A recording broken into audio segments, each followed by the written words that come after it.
Welcome to another edition of the 49er Goldcast.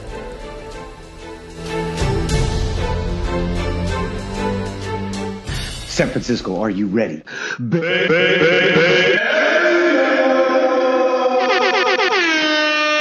Bam, boom, bing. Welcome to another edition of the 49er Goldcast. This is the Bay Area fan perspective. I'm your host, Rudy Solis III, and with me is my brother, my co-host, Raymond Solis first, baby. And our esteemed co-host, Oh man, old man Davis. Bam! All right, gentlemen, week 7 in the books. And I think best way to describe this week for me, this past game on Thursday, it felt like a kick in the emotional balls. Would you agree with that, Ray? Yeah, I would say so. Without a cup. Without a cup. No cup. Just a straight kick in the emotional balls. We're going to get started. There's a lot to talk about. And again, this week, a lot of scrutiny on Colin Kaepernick. Not much of it is not deserved, but That's exactly, I think it comes down to 3 words. The O-line, the O-line, the O-line. I see where you guys are going with this, but you really don't have to pacify what is obvious and clear to the rest of the 49er faithful that does know what you guys don't choose to admit. Number What's 7 that? is a problem. Dead silence. any quarterback is a problem when they're getting sacked 6 times.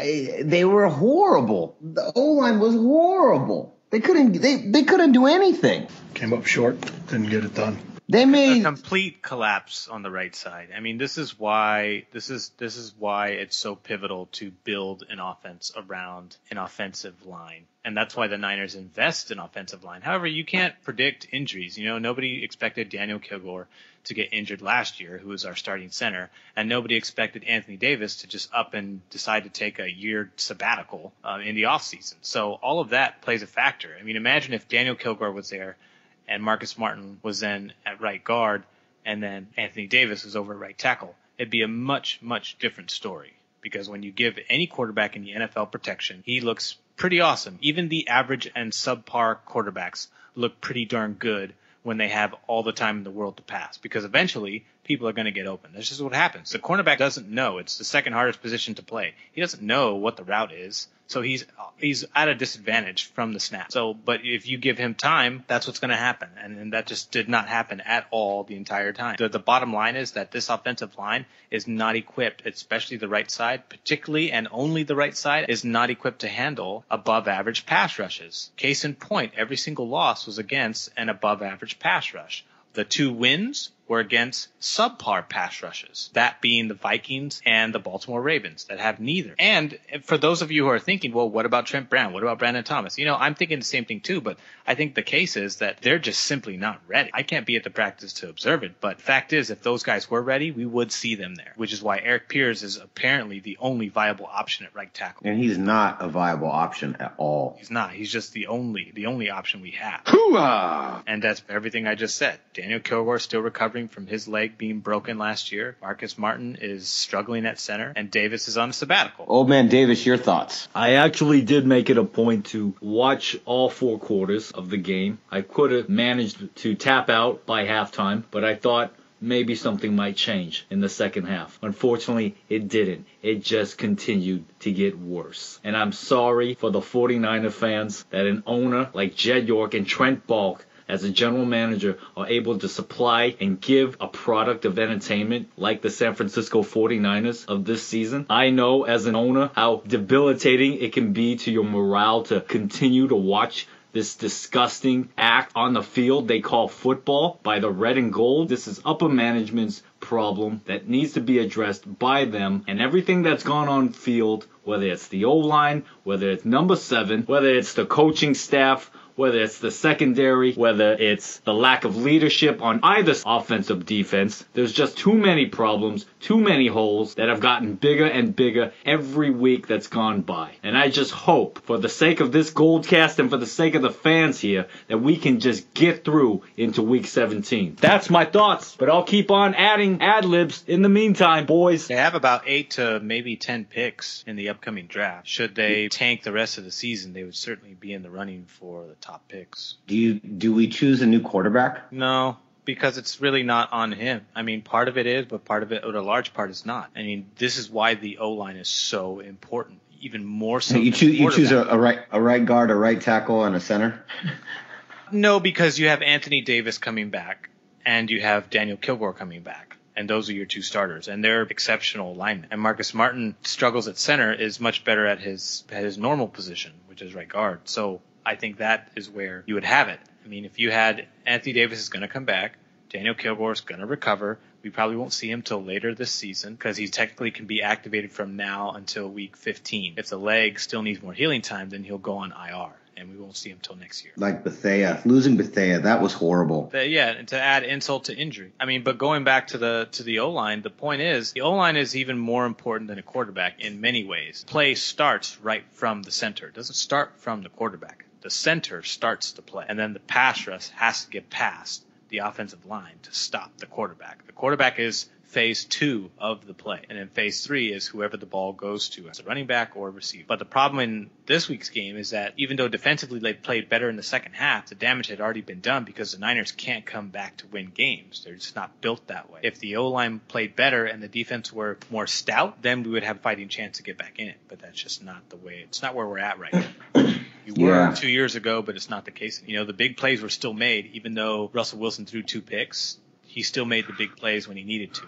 And that was enough to seal the win because the Niners just can't do much. Once a lead is past a certain point, they're kind of done. You know, what's interesting to me is that we've seen this several weeks in a row where the second half adjustments done by Mangini and the defense do really, really well. And they end up playing far better in the second half. Why aren't those adjustments happening in the first half before the game starts? Why is it taking us 2 quarters to catch up to whatever offense is being put in front of us? That feels like a coaching error. Well, a lot of teams in a lot of games, it's very common for a team to make quote unquote second half adjustments. Especially if it's a close game, you're still going to make adjustments. If you're down, you're still going to make adjustments. The point is, there's a couple things. So number 1, the pass rush is not doing their job, and then number 2, there in a lot of ways the players are still trying to figure out this scheme. I think they're playing a lot better than they were at the beginning of the year. I'm not seeing as much confusion. However, they're still giving up big plays, and that just needs to come with better polish into the system. I think it's a good system. I think it's a viable system. I just don't think the personnel is good enough, at least right now, to execute that system. If you put the previous group 2 years ago into that system, the more complex, aggressive system, I think they're even more formidable than Vic Fangio's scheme, because Vic Fangio played a very soft scheme because he could depend on more guys in coverage and allow the minimum pass rush to do its job because it was that good. So imagine that same group with explosive blitzes and zone coverage like we're seeing this year. Only the right personnel, I think, would be great. I mean, but that's woulda, coulda, shoulda. I mean, this group has to execute. I think Tremaine Block is still playing well. I think Acker, he's a rookie, so you get the rookie pass as long as you're a rookie. So he will have that pass all year long. Jimmy Ward, I'm not sold on. Dante Johnson is underutilized, and maybe that's because of what he does in practice that we don't see. And Keith Reeser is another young player that just perhaps is not pulling his weight in practice. I was just going to add that I have a slight disagreement on that because I hear a coach during a press conference that is delusional into thinking the personnel is enough to win games. And he tells that to the press. And that's either deceiving or just plain overly optimistic. Near lunacy. Yeah, but what's he going to say? He's going to go, yeah, we're definitely thinking about firing some people. They're not going to ever say that on the mic to the press. Nor are they going to say that they're not good enough to win games. I see a pass rush that plays soft, and that's definitely different from last season. And I don't know if that's probably because of Eric Mangini or not. The man's not effectively calling enough blitz packages during the game. I see a secondary that's young. Part of the secondary is the problem. If you're not getting a pass rush, then you got to help out in coverage to get a coverage sack. Well, what's not explained that maybe the secondary is talented enough, but them not being utilized in a way where Eric Mangini's playing to their strengths. I don't know if the secondary is talented enough. I'm not sure if I completely agree with that they're hypothesis. Hit and miss. I mean, Acker's given up plays, Ward's given up everyone in that backfield has given up plays. And there's a lot of youth. And here's the thing, Bethea's gone. So now we lose a guy who was great at the run, who is decent in coverage, who's a good leader for the defense. Who's a good leader, who's one of the team captains. At the same time, there is a lot of promise and potential with Jaquiski Tart, even though it looks like Jaquiski Tart. Everyone says Jaquiski. That's Jaquiski? Jaquiwaska? Jaquiski? What it is. Jaqualin? Jaquaki? Ha ha ha ha ha. Quiet. he is a guy that I think has a lot of good potential, and Trent Baalke's track record is actually pretty darn good when it comes to safeties, with the exception of Jimmy Ward, who is converted. Well, I don't mean or need to bash the obvious elephant in the room to death because it's very clear that The O-line struggles. Yeah. yes, the defense We were going to say, Matt Davis. held Seattle to 20 points. That's enough points to keep them in the game. Now, the offense didn't do its job that game to make that, like what we saw in previous week, a 25-20 game. This game was lost because of the 49ers offense, and I don't see the defense as being that big of a deal at this point of the season. No, I think the defense actually plays pretty decently. They played decent, yeah. They're not the same group, but 20 points in the NFL is, you're doing it's decent. You're like a mid-range defense at that point, even though statistically they're last. Does anybody want to ponder in the fourth quarter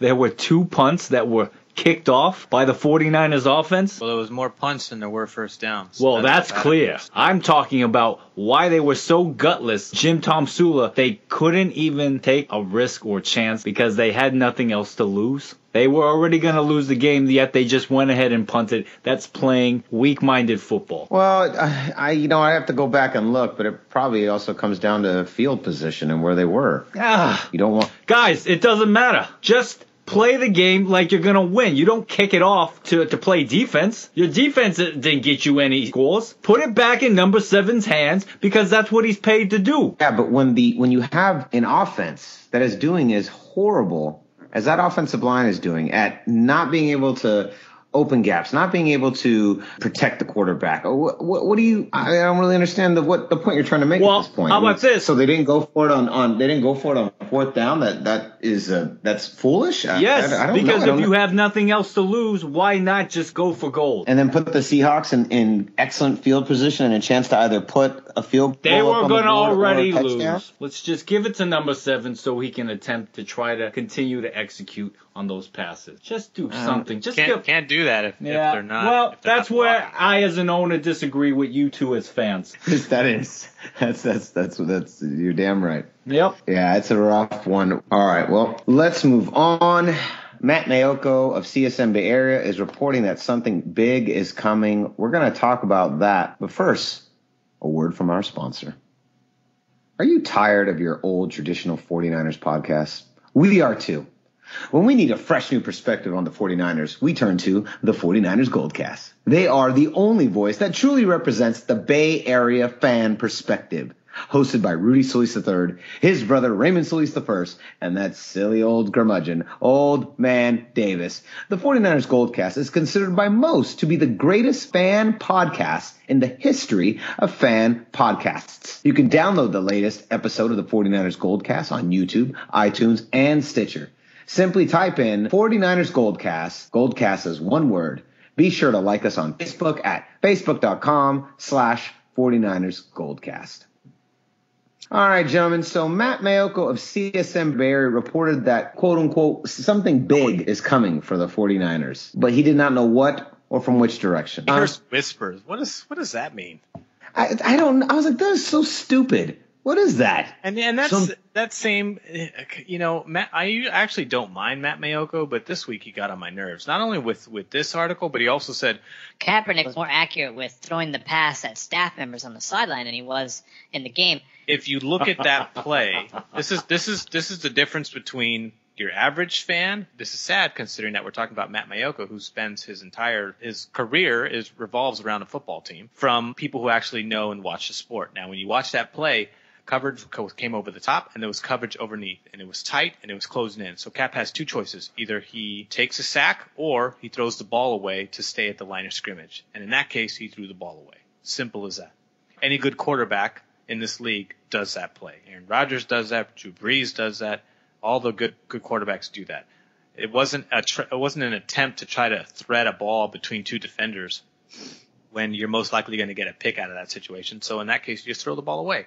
Anyways, I digress. He got on my nerves today. Something big is coming. What? Something big? I mean, that doesn't mean anything. Like what? When people type that stuff to me, it's just like it's just a Plain clickbait Headline grabber. Yeah, it's just like what the.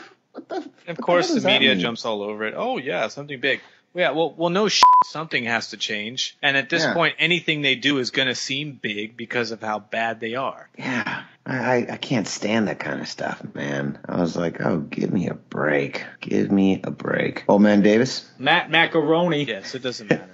Obviously has an opinion, and he voiced it and addressed it over the internet, over the airwaves. And that's why he's on the ground covering the news and not actually analyzing NFL. He's just showing his frustration through his words, and no different than you guys as fans or anybody else that's at Levi Stadium that pays and supports the 49ers red and gold week after week. He's getting tired. He's getting exhausted. He's fed up with seeing how pathetic it is 48 minutes on a Sunday, Monday, or Thursday. That's it. So I totally empathize with the man. I do. Oh, my God. That has nothing to do with that ridiculous little rumor he put out there. That has nothing to do with it. Something big is just merely trail for people to understand that things are going to change pretty soon. Yeah, so just say that. Well, he says it in his macaroni way. Yeah, Matt Macaroni. It's just corny. Do better at your job. Don't believe the hype. Maybe we can gather here on the Goldcast is the consensus, huh? Here's the thing. The change needs to happen. That much is obvious. Anybody with a brain cell can determine that the Niners obviously need change. The question is, where does it come from? Because up to this point, the only change we've seen, at least on the offensive line, which is the most glaring folly on the team, came from when Tiller came from the practice squad up to the 53-man roster, and Sharice Wright got booted. This is how unready Brandon Thomas and Trent Brown are, that the guy from the practice squad is brought up because he's doing a better job than those rookies. Man. Yeah, that's rough. Anyways, that's something big. That was so corny. I was like, come on, man. Who knows what's going to happen? Yeah, I was like, well, something big did happen. Yeah, we lost our starting former Pro Bowl safety. And now our rookie's going to get more snaps. It's nice because it's like, ooh, now Jaquiski Tartt. Now Jaquiski Tartt's really going to get a decent shot at some good playing time. We can really see what he's capable of. He's going to get thrown into the fire. So we'll see if he falls as hard as Jimmy Ward or if he rises to the occasion like Eric Reed has. Eric Reed was a Pro Bowler his first year. Mm-hmm. Well, we're going to find out. How about this one? Here's a secondary question to that topic. What would happen, in your opinion, if number 7 got benched? You're out! Don't you do it! I got nowhere else to go! And they brought in Blaine Gabbert, who, by the way, old man Davis is going to probably be on an island unto himself, as he normally is on the Goldcast, and he's just going to take a stretch, although weeks before he did say that number 7 should just remain on the field as a starter for the remainder of the season so the 49ers can see what he's capable of. I am now backpedaling and thinking, maybe give Blaine a chance. I got nowhere else to go! So we can see what he's capable of doing with that offensive line and then assessing whether or not he'd be good enough to lead the 49ers into next season, or if we have to look for a quarterback in the draft. I see what you're saying, because if Blaine Gabbert plays better under that same dismal offensive line, then it's clearly Cap's fault. Cap is the problem, but this problem is not a rocket science equation. We don't need Blaine Gabbert to figure out whether the offensive line is that bad or if Cap's that bad. It's not life or death. I play to win. It's plainly obvious that the offensive line is that bad. And most of the pros that come on the radio or on the NFL Network and such have all voiced the exact same thing. In fact, Deion Sanders said that exact same thing that I'm saying now. And he said he alluded to the fact that the offensive line just played horrible and is pathetic and should be ashamed of themselves for playing the way that they're playing. And to be honest, it's really only 2 guys. It's Eric Pierce and it's Jordan Devitt. Marcus Martin is in a strong 3rd place at center. Blaine Gabbert, all he proves is that the offensive line is still shitty even when he's behind center. I'm going to leave it with this. And I've been thinking about this since Bill Walsh and I have been hanging out recently and lately.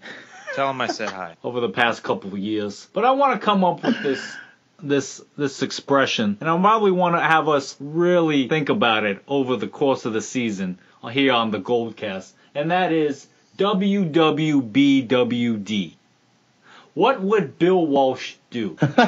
We'll mix it up throughout the Goldcast episodes and segments and and just see player for player, coach for coach, maybe even play for play if we want to break the X's and O's down. Let's really think about what Bill would do in his day if he were still alive. He'd probably bench anybody that wasn't playing up to par, because if you ain't got the goods, sit down, because I got somebody else better that can play for us. And to add to what you're saying, Ray, yeah, any of that O-line, or what I'm saying, any quarterback, or what any of us are saying, any player on the team, gotta get this stuff fixed. People paid a lot of money for these tickets. I don't see any changes coming this season that are going to be able to turn this around. Oh, no postseason for sure. If that was the case, it would have happened already. Yeah.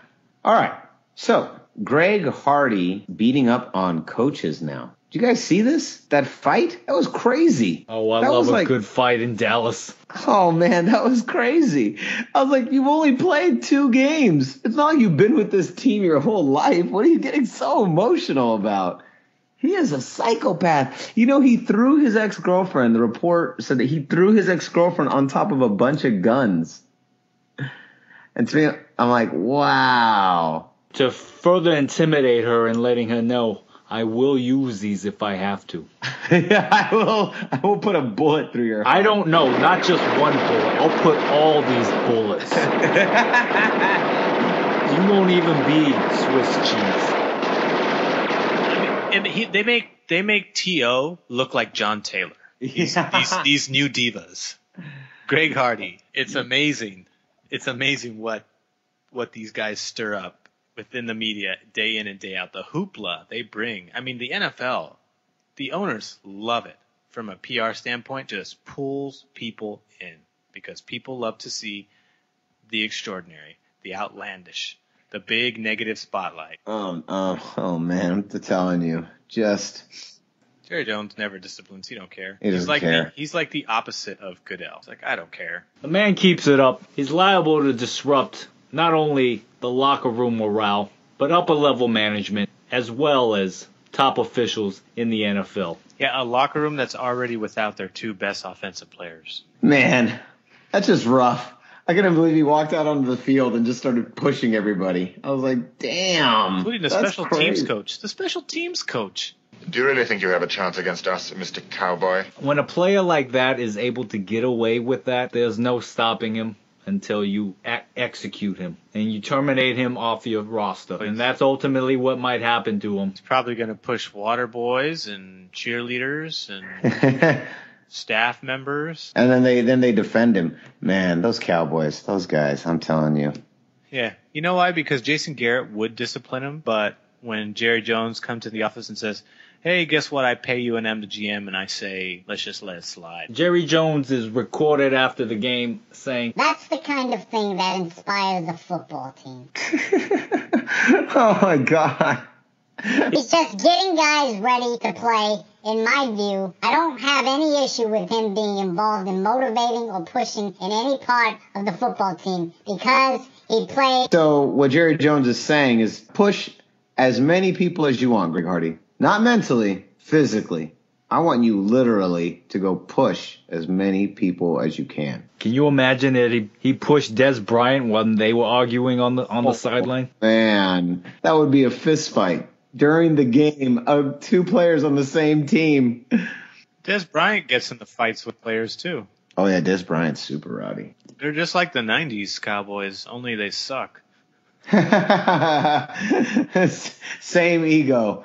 Far less success. Yes. Garrett even said the same thing. He downplayed it just like Jerry Jones. He said, quote, was not a big deal from anybody inside our football team and inside this building. It's like, what? Really? Oh, really? Oh, okay. So pushing coaches is just a regular thing in Dallas. Man, yeah. That's kind of funny, though. I was like, man, this is horrible. When they asked questions for Greg Hardy after the game, 2 words. No comment. I want to hear your thoughts about this. No comment.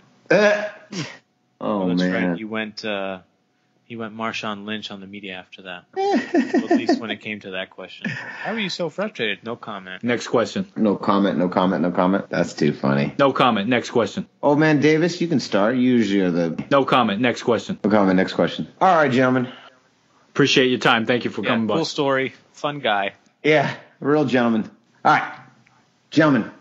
It's all about that money. That cream. That green. That steam. Them cell phones. That relish. Them ching-chings. Them rims. Them bling-blings. Them shiny ducats. That ice. Gold buckets. Gold doubloons. Them mushrooms. Coin. Bitcoin. Mario coins. Mouthwash. The green kind. The Gold Cast. So, gentlemen, before we get into the money lines for this coming Sunday, Raymond, can you break down all of the facts for this week's coming game? It is this Sunday. San Francisco 49ers will be traveling to St. Louis to head on their next division rival in the St. Louis Rams, who are currently at 3-3. That's second place in the NFC West. That is a 1 o'clock p.m. Eastern start time, which means that is a 10 o'clock start time over here on the West Coast. That will be at Edward Jones Dome. All right. So, Rams are 8.5-point favorites over the San Francisco 49ers. The question is, Raymond,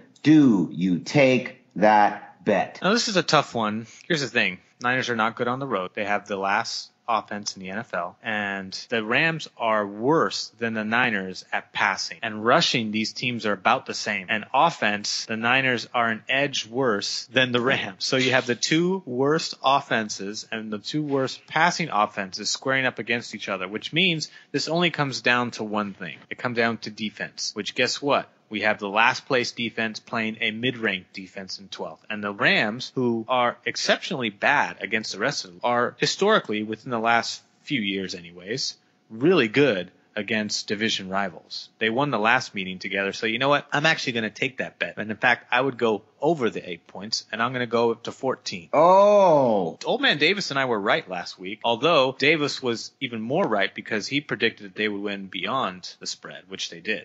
They won by 17 points. Mm-hmm. So I think the Rams at home in the Dome with the 12th ranked defense versus the 31st ranked defense, they're both terribly bad statistically up until the defense. You have 12th versus 31. I'm taking the Rams at home. That's kind of a no-brainer based on the way the Niners are playing. Old Man Davis, we now turn to you. Do you take that bet? You know, I can't discount anything that Brother Ray has said. I am a very wealthy and happy man, and I will continue to be the remainder of this season if I bet against the red and gold. St. Louis Rams in St. Louis. Players like Kenny Britt, Tavon Austin, Todd Gurley. Great offensive weapons. They seem to be content enough to see this season being played, led by Nick Foles. And I think Coach Jeff Fisher still needs more out of this offense to remain at all competitive in an already strong division. But this game is a walk in the park, it seems. The St. Louis Rams are a team that are feeling good about themselves this season. They got that solid defense. They got an up-and-coming offense that they're still struggling with, but making their amends, putting the needle in the fabric that they're making for the season. The 49ers, on the other hand, if they're going to at all survive this game, they're going to need big plays. They're going to need it not only from the defense, but the offense. And those big plays are what's going to shut the Rams down at home. Not since the days of Marshall Faulk and Steven Jackson have the Rams possessed a running back as effective as Todd Gurley. And if the 49ers don't stop him, then there is no hope for this game. This is not only going to be +8, this is going to be +16. Ooh, he says 16. 8 on top of 8. So that's two touchdowns with two 2-point conversions. This is one of the worst teams in total offensive yards, just like Ray had said.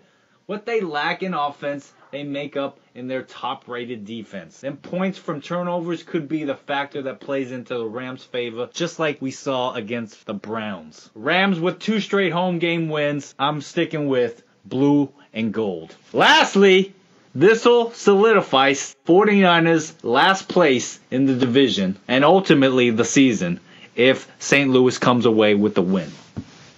Think about that. Man. It's tough, isn't it? It's tough. It's real tough. Well, there you go.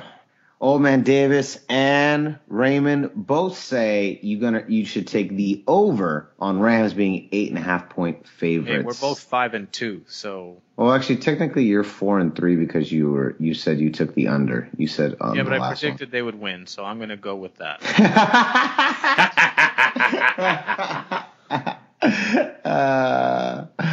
All right, Raymond, where can they find us? You can like us on Facebook at Facebook.com/49ersGoldcast. as well as follow us on Twitter at 49ers Goldcast. You can also subscribe to us via iTunes, Stitcher, and YouTube to stay on the latest and greatest of our publications when they go live, which is typically every Wednesday. You can also find me on Twitter at Ray Solis, and you can follow me on Instagram at RaySolis1. I might follow you back on either one. It really depends on what you say. If you say nothing, I might not do nothing. So make an impression, people. That's what I'm saying. You can find me at Rudy Solis III, both on Twitter and Instagram. Rudy Solis III, RUDYSOLIS, number 3 RD. Old Man Davis, where can they find you? You can find me at Edward Jones Dome, where I'll be watching the 49ers and the St. Louis Rams play. And then after that, I'm going to head over to OCO Coliseum Stadium, where you can also watch my team Silver and Black win. That's the worst name for a stadium ever. O.co. That's horrible. Well, so concludes another edition of the 49er Goldcast. We are the Bay Area Fan Perspective. I'm your host, Rudy Solis III, and with me is my brother, my co-host, Raymond Solis the First, baby. And our esteemed co-host, Old Man Davis. Bam! We'll see you next week. Same Goldcast time, same Goldcast channel. And we out! And we out! Boom.